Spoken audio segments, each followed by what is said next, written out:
भी प्रश्न है सभी के सभी PYQ है, ठीक है, सभी के सभी क्या है PYQ हैं। आपके एग्ज़ाम के लिए अब मोस्ट इंपॉर्टेंट क्लास आज की होने वाली है, ठीक है।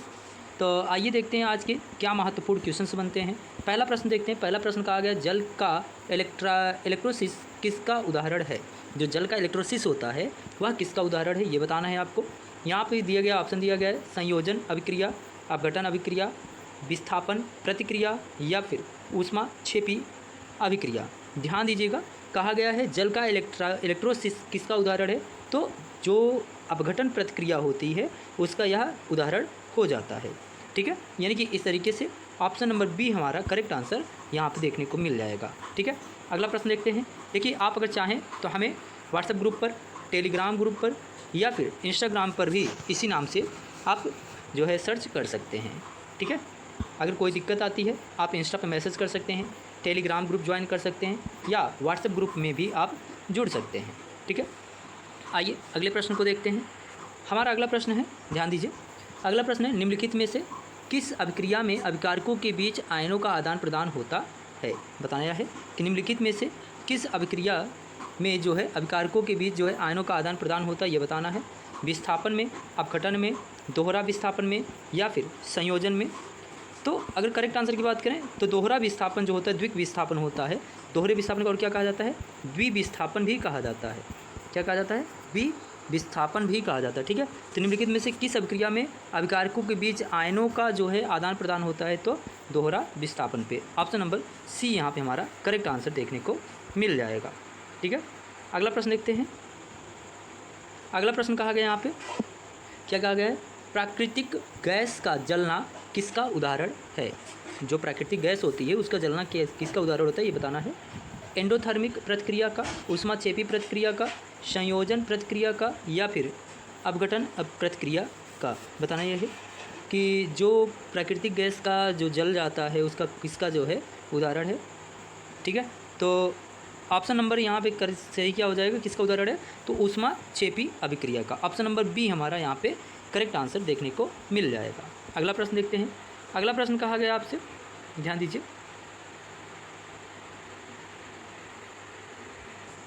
हाँ ध्यान दीजिएगा। अगला प्रश्न कहा गया है ZnO यानी कि जिंक ऑक्साइड का जब कार्बन के साथ क्रिया कराया जाता है तो जिंक और कार्बन मोनोऑक्साइड बनता है।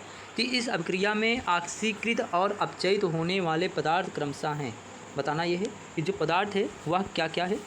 ZnO तथा C ये क्या है, पूछा गया है यहाँ पे कि कौन कौन से हैं। पहला ऑप्शन है ZnO और C, दूसरा है Zn और CO, तीसरा है ZnO CO या फिर C ZnO।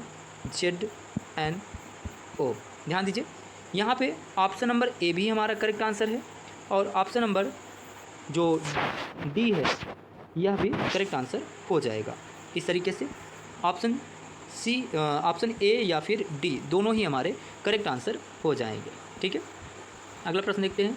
अगला प्रश्न यहाँ पे कहा गया है, क्या कहा गया है, ध्यान दीजिए, कहा गया है कि जो MnO2 प्लस HCl का आपस में क्रिया कराया जा रहा है तो मैग्नीशियम क्लोराइड और जल तथा क्लोरीन जो है यहाँ बन रहा है। निम्नलिखित अभिक्रिया में ऑक्सीकृत और अपचयित होने वाला पदार्थ है। यह बताना है अपचयित और ऑक्सीकृत होने वाला पदार्थ क्या है ये बताना है कि HCl MnO2 है या फिर HCl MnCl2 है या फिर MnO2 HCl है या फिर MnO2Cl2 है।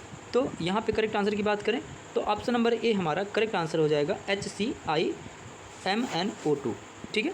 ऑप्शन नंबर ए हमारा करेक्ट आंसर यहाँ देखने को आपको मिल जाएगा, ठीक है। अगला प्रश्न देखते हैं। अगला प्रश्न कहा गया है, क्या कहा गया प्रश्न, मैग्नीशियम रिबन को हवा में जलाने पर उत्पन्न होने वाला सफ़ेद पदार्थ क्या होता है। मोस्ट इंपॉर्टेंट है, ठीक है।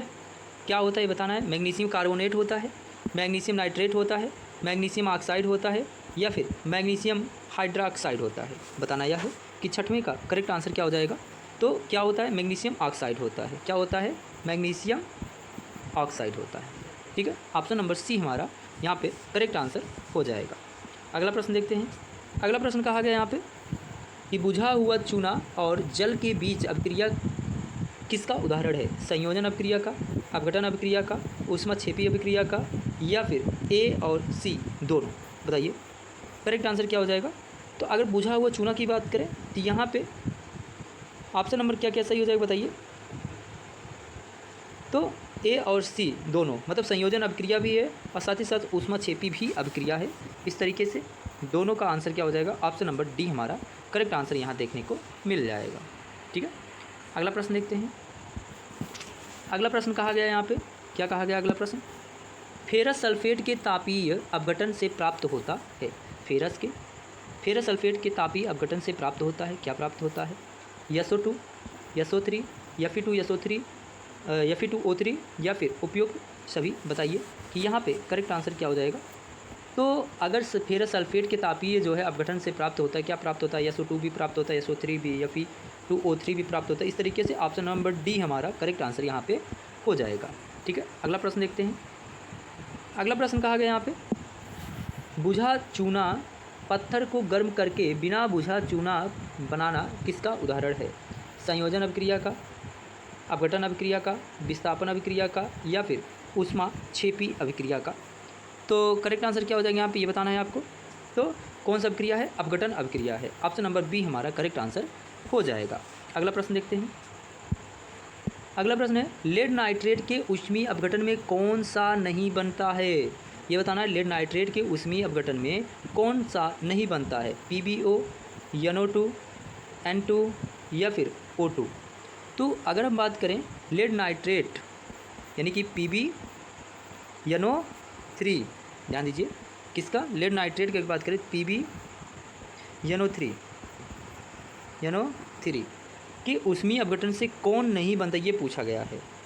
ठीक है, तो कौन नहीं बनता है, यहाँ पे N2 नहीं बनता है, N2 जो है नहीं बनता है, बाकी सब जो है बनते हैं। अगला प्रश्न देखते हैं। इस तरीके से ऑप्शन नंबर सी हमारा यहाँ पे करेक्ट आंसर हो जाएगा। अगला प्रश्न देखते हैं। कहा गया सूर्य के प्रकाश में सिल्वर क्लोराइड का सिल्वर में रूपांतरण किसका उदाहरण है, यह बताना है। तो ऑप्शन ए है अपघटन अभिक्रिया, संयोजन अभिक्रिया, एंडोथर्मिक अभिक्रिया, ए और सी दोनों। बताइए करेक्ट आंसर क्या हो जाएगा। यहाँ पे ए और सी दोनों ही करेक्ट आंसर हो जाएंगे, यानी कि अपघटन अभिक्रिया भी है और एंडोथर्मिक भी अभिक्रिया है। ऑप्शन नंबर सी हमारा यहाँ पे, ऑप्शन नंबर डी हमारा करेक्ट आंसर हो जाएगा। अगला प्रश्न देखते हैं। अगला प्रश्न कहा गया यहाँ पे कि कॉपर सल्फेट और जिंक के बीच प्रतिक्रिया किसका उदाहरण है, विस्थापन अभिक्रिया का, अवक्षेपण अभिक्रिया का, द्विक विस्थापन अभिक्रिया का या फिर संयोजन अभिक्रिया का। बताना यह है कि कॉपर सल्फेट और जिंक के बीच जो है प्रतिक्रिया होती है वो किसका उदाहरण है। तो यहाँ पे ऑप्शन नंबर ए हमारा सही हो जाएगा, विस्थापन प्रतिक्रिया का। ठीक है, अगला प्रश्न देखते हैं। अगला प्रश्न कहा गया यहाँ पे कि BaCl2 + H2SO4 यानी कि बेरियम क्लोराइड का और सल्फ्यूरिक अम्ल का जब आपस में क्रिया कराया जा रहा है तो बेरियम सल्फेट और 2HCl प्राप्त हो रहा है। तो उपयुक्त अभिक्रिया किसका उदाहरण है, ये बताना है। विस्थापन अभिक्रिया का है, द्विविस्थापन अभिक्रिया का है, अवक्षेपण अभिक्रिया का है, बी और सी दोनों है। बताना ये है कि यहाँ पे करेक्ट आंसर क्या हो जाएगा। तो यहाँ पे ऑप्शन नंबर डी हमारा करेक्ट आंसर हो जाएगा। ठीक है, क्वेश्चन नंबर 14 देखते हैं। क्वेश्चन नंबर 14 में कहा गया आपसे कि जो है कॉपर का जो है ऑक्सीजन के साथ क्रिया कराया जा रहा है, कॉपर ऑक्साइड बन रहा है। उपरोक्त अभिक्रिया में ऑक्सीकृत एवं अपचयित होने वाला पदार्थ क्या है। CuO2 है, Cu, O2 है या फिर O2CuO है या फिर जो है CuCO है। बताना यह है कि यहाँ पे करेक्ट आंसर क्या हो जाएगा। तो यहाँ पे ऑप्शन नंबर बी हमारा करेक्ट आंसर हो जाएगा, यानी कि 14वें का ऑप्शन नंबर बी हमारा करेक्ट आंसर हो जाएगा। ठीक है, अगला प्रश्न देखते हैं। अगला प्रश्न कहा गया है कि जो है संक्षारण के कारण तांबे पर कोटिंग का रंग कैसा होता है, ये पूछा गया। संक्षारण के कारण जो है तांबे पर जो कोटिंग कराया जाता है वह कैसा होता है, काला होता है, भूरा होता है, हरा होता है या फिर लाल होता है। तो बताना यह है कि इसका करेक्ट आंसर क्या हो जाएगा। तो हरा होता है। कैसा होता है, हरा होता है। ऑप्शन नंबर सी हमारा यहाँ पे करेक्ट आंसर होने वाला है। ठीक है, क्या हो जाएगा, ऑप्शन नंबर सी क्या हो जाएगा, ऑप्शन नंबर सी हमारा करेक्ट आंसर हो जाएगा। अगला प्रश्न कहा गया है, ध्यान दीजिए। अगला कहा गया है चांदी पर जंग लगने के कारण जो रंग की कोटिंग करी जाती है वह कैसी होती है, ये बताना है। तो ऑप्शन ए है काला, हरा, भूरा, ग्रे। बताइए कि चांदी पर लगने के कारण जो है जंग लगने के कारण जो रंग की मतलब कोटिंग की जाती है और किसका किया जाता है, तो यहाँ पे काला किया जाता है। कैसे किया जाता है, काला किया जाता है। ठीक है, ऑप्शन नंबर ए हमारा करेक्ट आंसर हो जाएगा। अगला प्रश्न देखते हैं। अगला कहा गया है मैग्नीशियम रिबन को हवा में जलाने से पहले साफ़ करना चाहिए। क्या, गंदगी हटाने के लिए, घर्षण द्वारा जो है उसे गर्म करना, इसकी सतह पर ऑक्साइड की परत को हटाने के लिए, या फिर इसकी सतह पर हाइड्रा ऑक्साइड की परत को हटाने के लिए। बताना यह है कि करेक्ट आंसर क्या हो जाएगा। तो मैग्नीशियम रिबन को हवा में जो है जलाने से पहले साफ़ करना चाहिए। क्यों? क्योंकि जो है इससे क्या होता है कि इसकी सतह पर जो है आग सोने लगता है, यानी कि इसकी सतह पर ऑक्साइड की जो है परत को हटाने के लिए इसका जो है प्रयोग किया जाता है। अगला प्रश्न देखते हैं। ऑप्शन नंबर हमारा इस तरीके से सी वाला ऑप्शन हमारा करेक्ट आंसर हो जाएगा। ठीक है, अगला प्रश्न देखते हैं। अगला प्रश्न है कि निम्नलिखित में से कौन सी एक तापीय अपघटन अभिक्रिया है। 2AgCl गिब्स जो है यहाँ पे 2Ag + Cl2 जो बन रहा है, या फिर 2H2O H2O + O2 बन रहा है, 2AgBr जो है मिल करके Ag + Br2 बन रहा है, या फिर CaCO3 जो है यहाँ पे CaO2 बन रहा है। बताना यह है कि यहाँ पे करेक्ट आंसर क्या हो जाएगा। ऑप्शन नंबर डी हमारा करेक्ट आंसर हो जाएगा। ठीक है, अगला देखते हैं। अगला प्रश्न है कंकाल समीकरण को संतुलित करने का आधार है। कंकाल जो होते हैं उसका जो है समीकरण को संतुलित करने का आधार है ऊर्जा संरक्षण का नियम, स्थिर अनुपात का नियम, द्रव्य संरक्षण का नियम, या फिर उपरोक्त सभी। बताना यह है कि करेक्ट आंसर क्या हो जाएगा। तो द्रव्यमान संरक्षण का नियम यहाँ पे करेक्ट आंसर होने वाला है। ठीक है, अगला प्रश्न है 20 नंबर का है। कहा गया है आपसे क्या कि संतुलित रासायनिक समीकरण XPB ब्रैकेट में NO3O2 का twice Y TBO Z NO2O2 में XYZ के मान क्रमशः हैं। बताना यह है XYZ के जो है मान कितने होंगे। तो 2,3,4 2,2,4 2,2,2 या फिर 3,2,4। बताना यह है करेक्ट आंसर क्या हो जाएगा। तो ऑप्शन नंबर बी हमारा करेक्ट आंसर हो जाएगा 2,2,4। ठीक है, ऑप्शन नंबर बी हमारे करेक्ट आंसर होने वाला है यहाँ पे। अगला प्रश्न है, क्या कहा गया प्रश्न में।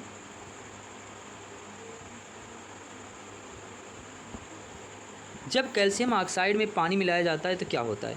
मिश्रण का तापमान बढ़ जाता है, मिश्रण का तापमान समान रहता है, कैल्शियम हाइड्रोक्साइड उत्पन्न होता है, एक ऊष्मशोषी जो है अपक्रिया होती है। बताना यह है कि करेक्ट आंसर क्या हो जाएगा। कि यहाँ पे देखिए अगर करेक्ट आंसर की बात करें कि यहाँ पे बताना यह है कि करेक्ट आंसर क्या हो जाएगा। तो मिश्रण का ताप पहली बात तो बढ़ जाता है, दूसरी बात ये भी है कि कैल्शियम हाइड्रोक्साइड यहाँ से उत्पन्न होता है। यानी कि ऑप्शन नंबर दोनों ही हमारे फर्स्ट और जो है थर्ड तीनों ही क्या हैं, करेक्ट हैं। ठीक है,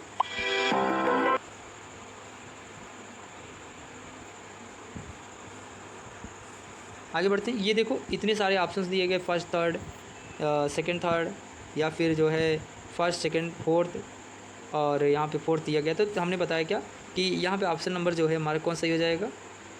बोलिए, यहाँ पे फर्स्ट और थर्ड जो है करेक्ट आंसर था, आपको बता दिया गया है। ठीक है, कौन सा है, फर्स्ट और थर्ड दोनों ही हमारे करेक्ट आंसर थे। अगला प्रश्न देखते हैं। कहा यह गया है,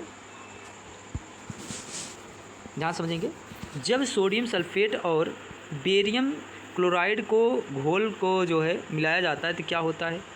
सोडियम क्लोराइड और बेरियम सल्फेट का उत्पादन होता है, विस्थापन अभिक्रिया होती है, द्विविस्थापन अभिक्रिया होती है, अवक्षेपण अभिक्रिया होती है। ठीक है, आपको बताना है कि इसमें से क्या क्या होता है। विकल्प दिए गए हैं, ध्यान दीजिए, विकल्प दिए गए हैं क्या क्या। फर्स्ट सेकंड थर्ड दो सही है, फर्स्ट और जो है सेकंड सही है, फर्स्ट और थर्ड सही है, या फिर फर्स्ट थर्ड और फोर्थ ये सही है। बताइए यहाँ पे करेक्ट आंसर क्या हो जाएगा। अगर करेक्ट आंसर की बात करें तो यहाँ पे ऑप्शन नंबर डी हमारा करेक्ट आंसर हो जाएगा। ठीक है, आइए आगे देखते हैं। अगला प्रश्न है, देखिए अगला प्रश्न कहा गया निम्नलिखित अभिक्रिया में से कौन सा जो है संयोजन अभिक्रिया नहीं है। CaOH2O गिब्स जो है CaOH का ट्वाइस, C + O2 CO2 बन रहा है यहाँ पे, CH4O2 CO2 प्लस जो है 2H2O 2H2 plus O2 gives जो है 2H2O। बताना यह है कि करेक्ट आंसर यहाँ पे करेक्ट आंसर क्या हो जाएगा। तो देखिए यहाँ पे CH4 जो है जब ऑक्सीजन के साथ में क्रिया करता है तो कार्बन डाइऑक्साइड और जल बनाता है, यानी कि ऑप्शन नंबर सी हमारा यहाँ पे करेक्ट आंसर हो जाएगा। क्या हो जाएगा? Option number C. कौन सा? Option number C correct answer हो जाएगा। अगला प्रश्न देखते हैं। अगला प्रश्न कहा गया यहाँ पे कि जो है लेड नाइट्रेट को गर्म करने पर जो है निकलने वाला भूरा धुआं होता है, किसका होता है? NO2 होता है, PbO होता है, या फिर O2 होता है, या फिर Pb होता है। ठीक है, Pb का मतलब समझ रहे हैं? Pb का मतलब लेड से है, लेड। ठीक है, अब PbO का मतलब समझ रहे हो? बताओ, कमेंट करके बताओ PbO का मतलब क्या है।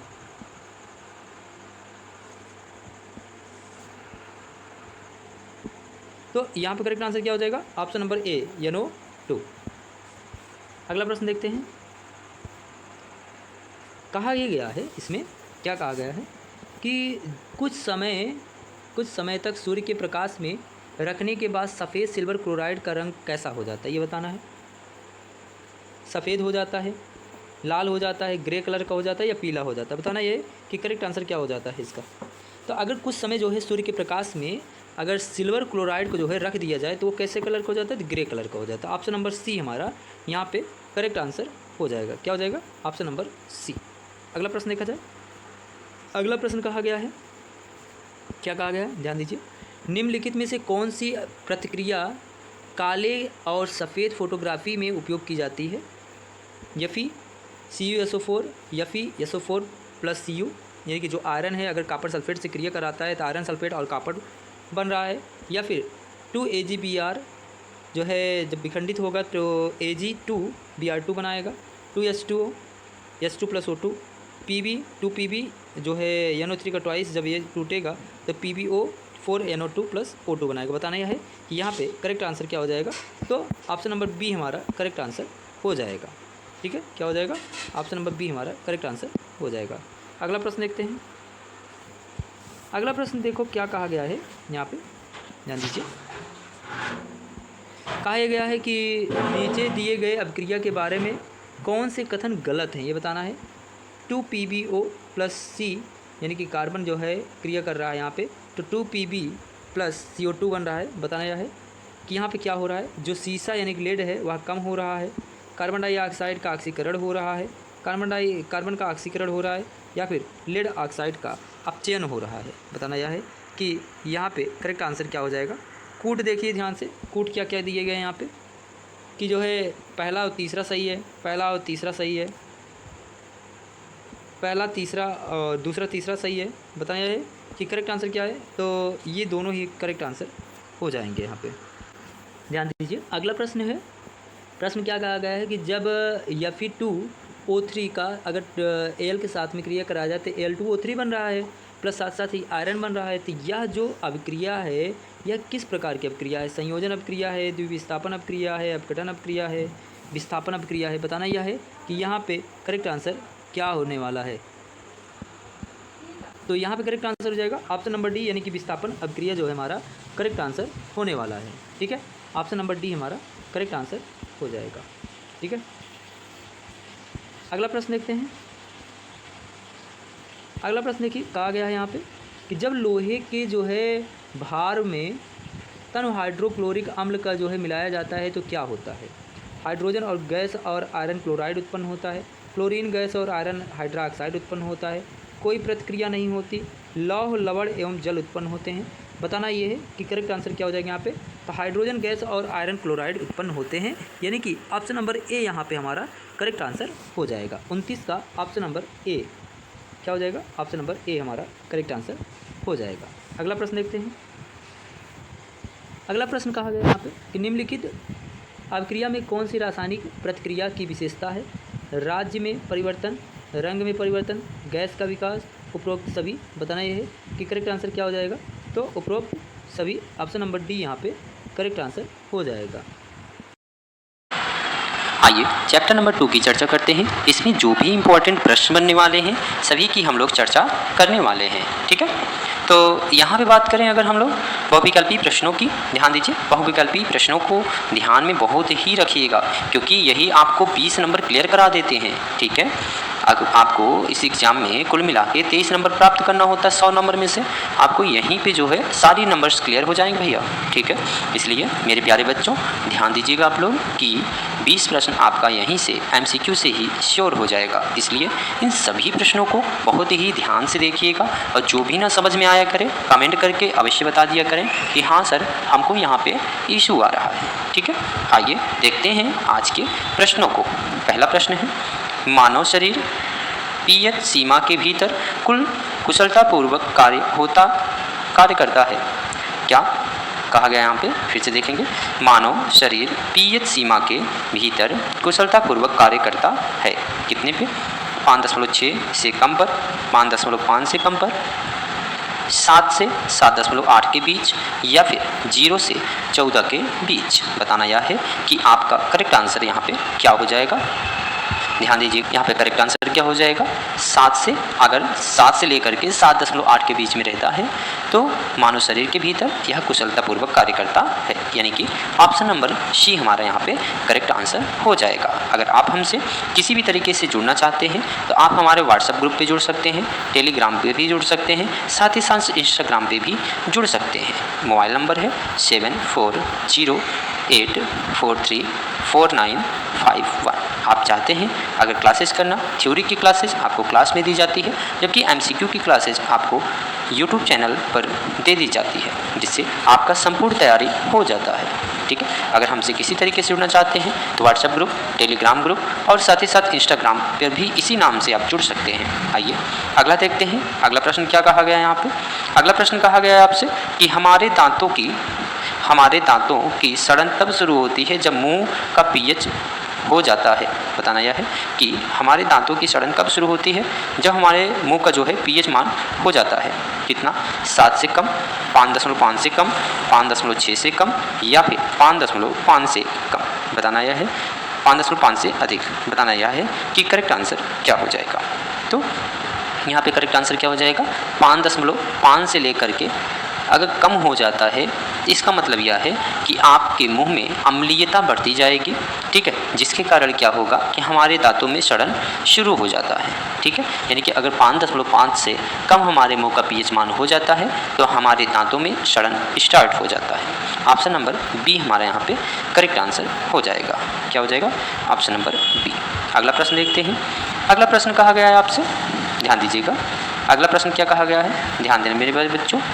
कहा गया है यहाँ पे बिच्छू बूटी के पत्ते के डंक मारने पर निम्नलिखित में से कौन सा अम्ल स्रावित होता है। एस्टिक अम्ल, साइट्रिक अम्ल, लैक्टिक अम्ल, या फिर मेथेनोइक अम्ल। बताना यह है कि करेक्ट आंसर क्या हो जाएगा। अगर करेक्ट आंसर की बात करें मेरे प्यारे बच्चों तो आप बताइए करेक्ट आंसर क्या होगा। तो ऑप्शन नंबर डी यहाँ पे करेक्ट आंसर हो जाएगा, ठीक है, मेथेनोइक अम्ल, ठीक है। अगला प्रश्न है हमारा, क्या कहा गया है, ध्यान दीजिए। सोडियम क्लोराइड लवण की प्रकृति होती है, कैसा होता है? तटस्थ होता है, मूल होता है, अम्लीय होता है, इनमें से कोई नहीं। बताना यह है कि सोडियम क्लोराइड लवण की प्रकृति कैसी होती है। तो क्या हो जाएगा, तो तटस्थ होता है। कैसा होता है? तटस्थ होता है। ऑप्शन नंबर ए यहाँ पे हमारा करेक्ट आंसर हो जाएगा। अगला प्रश्न देखते हैं। अगला प्रश्न कहा गया है आपसे, क्या कहा गया है कि प्रबल तथा दुर्बल क्षार के बीच अभिक्रिया से उत्पन्न लवण की प्रकृति कैसी होती है। यह बताना है आपको कि प्रबल तथा दुर्बल क्षार के बीच अभिक्रिया से उत्पन्न लवण की जो प्रकृति होती है वह कैसी होती है। बुनियादी होती है, अम्लीय होती है, तटस्थ होती है, या फिर इनमें से कोई नहीं। बताना यह है आपको कि करेक्ट आंसर क्या हो जाएगा। अगर करेक्ट आंसर की बात करें तो कैसी होती है, अम्लीय होती है। प्रबल या दुर्बल क्षार दोनों में से कोई भी हो तो अभिक्रिया के बीच जो उत्पन्न लवण होगी वह अम्लीय ही होता है। ऑप्शन नंबर बी यहाँ पे हमारा करेक्ट आंसर हो जाएगा, ठीक है। अगला प्रश्न देखते हैं। अगला प्रश्न आपसे कहा गया है, क्या कहा गया है कि दुर्बल अम्ल और प्रबल क्षार के बीच अम्ल की लवण की प्रकृति होती है। यानी कि दुर्बल अम्ल और प्रबल क्षार, ध्यान सुनिएगा, दुर्बल अम्ल और प्रबल क्षार के बीच अभिक्रिया से उत्पन्न लवण की प्रकृति होती है, कैसी होती है यह बताना है। बुनियादी होती है, तटस्थ होता है, अम्लीय होती है, या फिर इनमें से कोई नहीं? बताइए यहाँ पे करेक्ट आंसर क्या हो जाएगा। अगर बात करें दुर्बल अम्ल और प्रबल क्षार के बीच अपक्रिया कैसी होती है, तो यह मूल रूप से मतलब यह है कि बुनियादी होती है। सीधी बात समझिए, कैसी प्रकृति होगी इसकी? बुनियादी होगी। ऑप्शन नंबर ए यहाँ पे हमारा करेक्ट आंसर हो जाएगा। अगला प्रश्न देखते हैं। अगला प्रश्न कहा गया है निम्नलिखित में से कौन सा अधातु ऑक्साइड प्रकृति में उदासीन है। क्या पूछा गया है कि निम्नलिखित में से कौन सा अधातु ऑक्साइड प्रकृति में उदासीन है? तटस्थ, अम्लीय, बेसिक, इनमें से कोई नहीं। तो यहाँ पे करेक्ट आंसर क्या हो जाएगा? ऑप्शन नंबर ए, तटस्थ। क्या हो जाएगा? तटस्थ। ठीक है, अगला प्रश्न देखते हैं। अगला प्रश्न है आपसे पूछा गया है यहाँ पे, क्या पूछा गया ध्यान दीजिएगा। अगला प्रश्न है हमारा निम्नलिखित में से कौन सा अधातु ऑक्साइड प्रकृति में उदासीन है? कार्बन डाइऑक्साइड, SO2, H2SO4 या फिर SO3। बताना यह है कि निम्नलिखित में से कौन सा अधातु ऑक्साइड प्रकृति में उदासीन है। तो यहाँ पर क्या हो जाएगा? H2O। ऑप्शन नंबर सी हमारा यहाँ पे करेक्ट आंसर हो जाएगा। अगला प्रश्न देखते हैं। अगला प्रश्न कहा गया आपसे, क्या कहा गया है ध्यान दीजिएगा। अगला प्रश्न देखते हैं। अगला प्रश्न कहा गया यहाँ पे, क्या कहा गया है ध्यान दीजिए। निम्नलिखित में से कौन सा सोडियम यौगिक का एंटासिड घटक है, यह बताना है। ऑप्शन ए है sodium hydrochlorooxide, sodium hydrogen carbonate, sodium bicarbonate, bleaching powder. बताना यह है कि इसमें से करेक्ट आंसर क्या हो जाएगा। तो यहाँ पे करेक्ट आंसर की बात करें तो हो जाएगा क्या? Sodium hydrogen carbonate. क्या हो जाएगा? Sodium hydrogen carbonate. अगला प्रश्न देखते हैं। अगला प्रश्न कहा गया है यहाँ पे, क्या कहा गया है कि जल की अस्थायी कठोरता को दूर करने के लिए निम्न में से कौन सा जो है किसका प्रयोग किया जाता है? किसका प्रयोग किया जाता है? कपड़े धोने का सोडा का, बेकिंग सोडा का, सोडियम हाइड्रोक्साइड का या फिर ब्लीचिंग पाउडर का। बताना यह है कि जल की अस्थायी कठोरता को दूर करने के लिए किसका प्रयोग किया जाता है। तो धोने का जो सोडा होता है उसका अगर प्रयोग करते हैं तो जल की अस्थायी जो कठोरता होती है वह दूर हो जाता है, यानी कि 10वें का option number A correct answer हो जाएगा। ठीक है, अगला प्रश्न देखते हैं। अगला प्रश्न कहा गया है which are the following compounds produce bleaching powder by the action of chlorine. ठीक है, अगला है, अगला ध्यान दीजिएगा। अगला प्रश्न यहाँ पे कहा गया है निम्नलिखित में से कौन सा यौगिक क्लोरीन से क्रिया द्वारा ब्लीचिंग पाउडर उत्पन्न करता है? Sodium hydroxide, calcium hydroxide, sodium carbonate, potassium hydroxide. बताइए यहाँ पे करेक्ट आंसर क्या हो जाएगा। तो अगर करेक्ट आंसर की बात करें तो ऑप्शन नंबर बी हमारा यहाँ पे करेक्ट आंसर हो जाएगा। ठीक है, कैल्शियम हाइड्रोक्साइड। आइए अगले प्रश्न को देखते हैं। अगला प्रश्न कहा गया यहाँ पे प्लास्टर ऑफ पेरिस जल के साथ जब क्रिया करता है, यानी कि जब प्लास्टर ऑफ पेरिस का जल के साथ क्रिया कराया जाता है तो बनने वाला यौगिक क्या होता है, यह बताना है। Copper sulphate, sodium carbonate, baking soda या फिर जिप्सम। बताना यह है कि 12वें का करेक्ट आंसर क्या हो जाएगा। ध्यान दीजिएगा, अगर प्लास्टर ऑफ पेरिस का जो है जल से क्रिया कराया जाता है तो हमेशा जो है H2O बनता है। इसका मतलब H2O नहीं, माफ़ कीजिएगा, यहाँ पर क्या बनता है? जिप्सम बनता है। क्या बनता है यहाँ पे? जिप्सम। ऑप्शन नंबर डी हमारा यहाँ पे करेक्ट आंसर हो जाएगा। ठीक है, अगला प्रश्न देखिए। अगला प्रश्न कहा गया आपसे 1 बिलियन के नीले लिटमस पत्र को लाल कर दिया जाता है, कर दिया, इसका pH मान संभवतः होती है, हो सकती है कितना? 9। ध्यान दीजिए 9 कहा गया है। ठीक है, 9, 7, 8। 1 मिनट वेट कीजिए प्लीज। यहाँ पे ऑप्शन नंबर 1 गलत दिया गया है, 1। यहाँ पर कितना रहेगा? 1। बताना यह है कि 1 बिलियन ने जो नीला लिटमस पेपर पत्र था उसको जो है लाल कर दिया है। इसका pH मान कितना हो सकता है? 1 हो सकता है, 7, 8, 10। बताना यह है करेक्ट आंसर यहाँ पे क्या हो जाएगा। तो ऑप्शन नंबर ए हमारा करेक्ट आंसर हो जाएगा 1, यानी कि नीले लिटमस पेपर को अगर लाल कर रहा है इसका मतलब यह है कि वह अम्ल है। ठीक है, तो इसका 1 आंसर करेक्ट आंसर हो जाएगा। अगला प्रश्न देखते हैं। अगला प्रश्न आपसे कहा गया है यहाँ पे सोडियम कार्बोनेट प्राप्त करने के लिए निम्नलिखित में से किसे गर्म किया जाता है? बुझा हुआ चूना को, बेकिंग सोडा को, जिप्सम को या फिर प्लास्टर ऑफ पेरिस को। बताइए करेक्ट आंसर क्या हो जाएगा। तो बेकिंग सोडा को। ऑप्शन नंबर बी हमारा यहाँ पे करेक्ट आंसर हो जाएगा। अगला प्रश्न देखते हैं। अगला प्रश्न कहा गया है क्लोरो क्षार प्रक्रिया से मिलता है, क्या मिलता है? सोडियम हाइड्रोक्साइड मिलता है, क्लोरीन, हाइड्रोजन, उपयुक्त सभी। बताना यह है कि क्लोरो क्षार प्रक्रिया से क्या मिलता है? तो सोडियम हाइड्रोक्साइड भी मिलता है, क्लोरीन भी मिलता है, जल भी मिलता है, यानी कि तीनों ही ऑप्शन यहाँ पे सही हो जाएंगे। तो इस तरीके से ऑप्शन नंबर डी हमारा करेक्ट आंसर हो जाएगा, उपयुक्त सभी। अगला प्रश्न कहा गया आपसे, ध्यान दीजिएगा। अगला प्रश्न कहा जा रहा है अम्लीय वर्षा का पीएच मान कितना होता है? रेंज बताना है, 7 से 7.8 होता है, 0 होता है, 5.6 होता है, या 5.6 से कम होता है, या फिर 5.6 से अधिक होता है। बताना यह है कि अम्लीय वर्षा का जो पीएच रेंज होता है वह कितना होता है? तो करेक्ट आंसर हो जाएगा क्या? ऑप्शन नंबर सी, यानी कि 5.6 से जो है कम होता है। ठीक है, अगला प्रश्न देखते हैं। अगला प्रश्न देखेंगे। अगला प्रश्न कहा गया है आपसे, क्या कहा यह गया है यहाँ पे कि अम्ल और धातु के बीच प्रतिक्रिया के दौरान कौन सा गैस उत्पन्न होता है? Carbon dioxide, hydrogen, nitrogen, oxygen. बताना यह है कि जब अम्ल और धातु के बीच जो है अभिक्रिया कराई जाती है तो क्या प्राप्त होता है? तो करेक्ट आंसर क्या होता है यहाँ पे? ध्यान दीजिएगा, जब भी कराया जाता है तो हाइड्रोजन गैस यहाँ पे प्राप्त होता है। इस तरीके से ऑप्शन नंबर बी हमारा करेक्ट आंसर हो जाएगा। अगला प्रश्न देखते हैं। अगला प्रश्न आपसे कहा गया है, क्या जब कोई अम्ल धातु कार्बोनेट हाइड्रोजन कार्बोनेट के साथ प्रतिक्रिया करता है तो गैस उत्पन्न होती है। कौन सी गैस उत्पन्न होती है यह बताना है आपको। ऑप्शन ए है हाइड्रोजन, बी नाइट्रोजन, सी कार्बन डाइऑक्साइड, या फिर सल्फर डाइऑक्साइड। बताना यह है कि करेक्ट आंसर क्या हो जाएगा। तो ऑप्शन नंबर सी, यानी कि कार्बन डाइऑक्साइड यहाँ पे करेक्ट आंसर हो जाएगा। अगला प्रश्न देखते हैं। अगला प्रश्न कहा गया है यहाँ पे, क्या कहा गया है कि जब सोडा एसिड अग्निशामक यंत्र में प्रयुक्त सोडियम यौगिक है, कौन सा? बेकिंग सोडा, सोडियम हाइड्रोक्साइड, कपड़े धोने का सोडा, या फिर पोटेशियम हाइड्रोक्साइड। यहाँ पे 19वीं का करेक्ट आंसर क्या हो जाएगा? कमेंट करके बताइए बहुत तेजी के साथ कि करेक्ट आंसर क्या हो जाएगा यहाँ पे। तो यहाँ पे करेक्ट आंसर क्या हो जाएगा?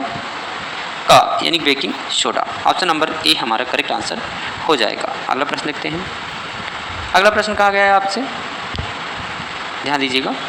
बोरेक्स तैयार करने के लिए प्रयुक्त सोडियम यौगिक कौन सी है? सोडियम क्लोराइड है, सोडियम हाइड्रोक्साइड है, कपड़े धोने का soda, baking soda, sodium chloride. बताना यह है कि करेक्ट आंसर क्या हो जाएगा। अगर बोरेक्स तैयार करने के लिए प्रयुक्त जो है सोडियम यौगिक की बात करें तो करेक्ट आंसर क्या हो जाएगा?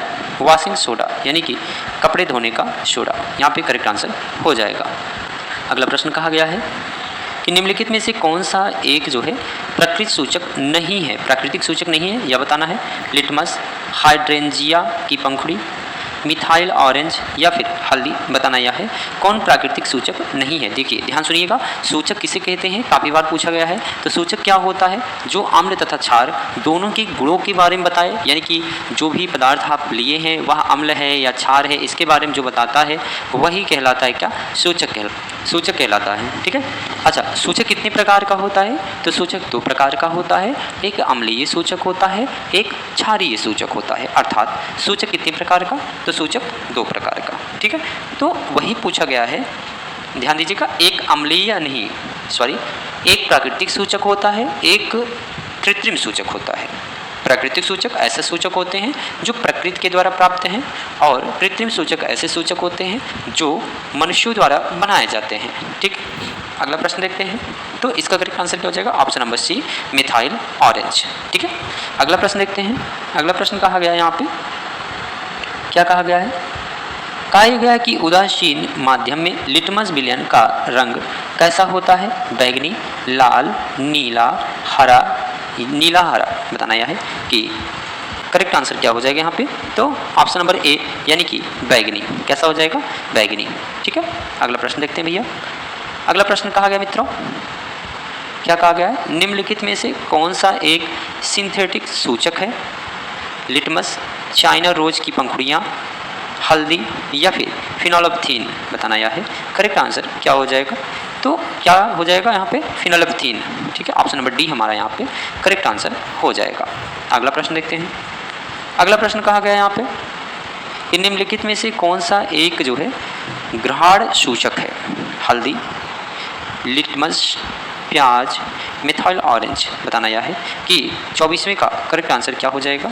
तो ग्रहण सूचक है तो क्या हो जाएगा? ऑप्शन नंबर सी, यानी कि प्याज। यहाँ पे करेक्ट आंसर हो जाएगा। अगला प्रश्न का देख लेते हैं। अगला प्रश्न बहुत ही शानदार है। बताना यह है आपको कि अम्ल धात्विक ऑक्साइड के साथ अभिक्रिया करती है। यह ऑप्शन सही है कि नहीं है। नमक पानी उत्पन्न होते हैं, नमक और पानी जो है उत्पन्न होते हैं। सी है अम्ल और क्षार एक दूसरे के प्रभाव को शून्य कर देते हैं। ऑप्शन डी है नमक एवं H2 के उत्पादन होते हैं। बताना यह है कि कौन कौन से कथन यहाँ पे सही हैं। आइए देखते हैं कथन को। कथन कहा गया है, कथन ए है पहला और दूसरा, दूसरा व तीसरा, केवल दूसरा, केवल जो है पहला और चौथा। तो करेक्ट आंसर क्या हो जाएगा, पहला और तीसरा जो है यहाँ पे करेक्ट आंसर हो जाएंगे। ठीक है, आगे देखते हैं। अगला प्रश्न कहा गया है 26वां प्रश्न है। क्या कहा गया यहाँ पे, जल में क्षार द्वारा उत्पन्न आयन है कौन सा, H+, H2O, OH माइनस या फिर H मतलब हाइड्रोजन माइनस। ठीक है, ये 4 ऑप्शन दिए गए हैं। बताना यह है कि जल में जो क्षार द्वारा उत्पन्न आयन है वह कैसा होता है। तो हमेशा ध्यान देना, जल में जो भी क्षार उत्पन्न होता है उसका H- आयन होता है। ऑप्शन नंबर डी यहाँ पे OH- होता है। ऑप्शन नंबर सी हमारा यहाँ पे करेक्ट आंसर हो जाएगा। अगला प्रश्न देखते हैं। अगला प्रश्न क्या कहा गया है, ध्यान दीजिएगा।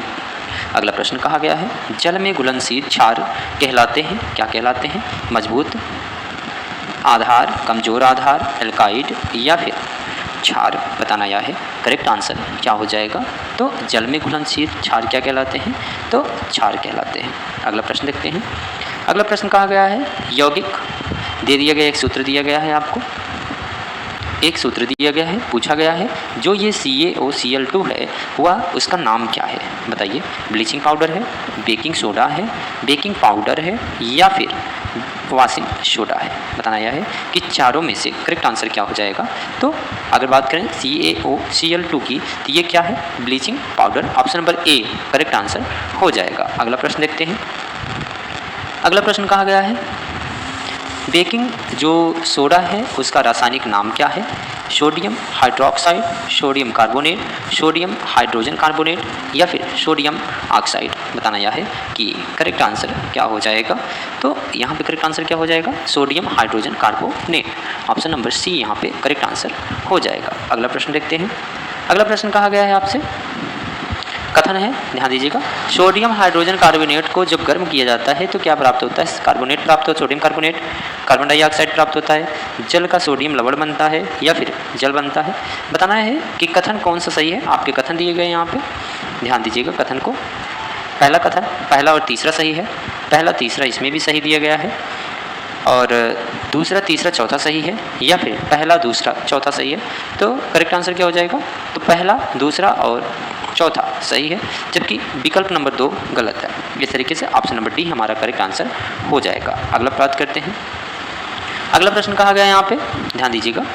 वाशिंग सोडा का रासायनिक सूत्र है, क्या है, CaCO3, Na2CO3, Na2CO3 × 10H2O, NaHCO3। बताना यह है कि करेक्ट आंसर क्या हो जाएगा। अगर वाशिंग सोडा का रासायनिक सूत्र की बात करें तो ऑप्शन नंबर सी हमारा करेक्ट आंसर हो जाएगा, Na2CO3 × 10H2O। ठीक है, ऑप्शन नंबर सी हमारा करेक्ट आंसर हो जाएगा। अगला देखते हैं। अगला प्रश्न कहा गया है आपसे, बेकिंग सोडा का रासायनिक सूत्र है NaNO3, NaHCO3, Na2CO3, CaOCl2। बताइए करेक्ट आंसर क्या हो जाएगा यहाँ पे, तो NaHCO3। ऑप्शन नंबर बी हमारा करेक्ट आंसर हो जाएगा। बेकिंग सोडा का रासायनिक सूत्र क्या होता है, याद कर लीजिएगा, मोस्ट इंपॉर्टेंट है आपके एग्जाम के लिए। जितने भी प्रश्न दिए गए हैं सारे प्रश्नों को अटेम्प्ट करने का प्रयास करिए, नहीं तो आपके लिए प्रॉब्लम हो जाएगी। जितने भी यहाँ पे क्वेश्चन दिए गए हैं आपको लिखना नहीं है, केवल आपको देखते जाना है। अगर आपके पास कम टाइम है तो स्पीड थोड़ा फास्ट कर लीजिए, ठीक है, आराम से पूरा देख लीजिएगा। एग्जाम के पहले आपके एग्जाम में यहीं से प्रश्न आने वाले हैं, ठीक है। ऑप्शन नंबर बी हमारे यहाँ पे करेक्ट आंसर हो जाएगा। अगला प्रश्न करते हैं। अगला प्रश्न कहा गया है जिप्सम का सूत्र है, बताइए जिप्सम का सूत्र क्या है, बताइए।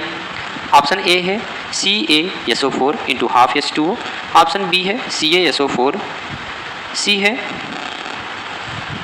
CaSO4 × 2 H2O, ऑप्शन डी है हमारा CaCO3। बताइए करेक्ट आंसर क्या हो जाएगा। करेक्ट आंसर क्या हो जाएगा, ऑप्शन नंबर सी यानी कि CaSO4 × 2 H2O। याद कर लीजिएगा, ठीक है। आइए आगे बात करते हैं, अगला प्रश्न देखते हैं। अगला प्रश्न आपसे कहा गया है, क्या कहा गया है यहाँ पे, जिप्सम को अगर 373 केल्विन पर गर्म किया जाता है तो कौन सा यौगिक बनेगा, यह बताना है। CaSO4 × 5H2O, Na2CO3 × 10H2O, Na2CO3 CaSO4 × 12H2O बताना यह है कि करेक्ट आंसर क्या हो जाएगा। तो बताइए करेक्ट आंसर क्या हो जाएगा। अगर जिप्सम को 373 केल्विन पर गर्म किया जाता है तो कौन सा यौगिक प्राप्त होता है, CaSO4 × 12H2O। ठीक है, अगला प्रश्न देखते हैं। ऑप्शन नंबर डी हमारा वहाँ पे करेक्ट आंसर हो जाता है। अगला प्रश्न देखते हैं।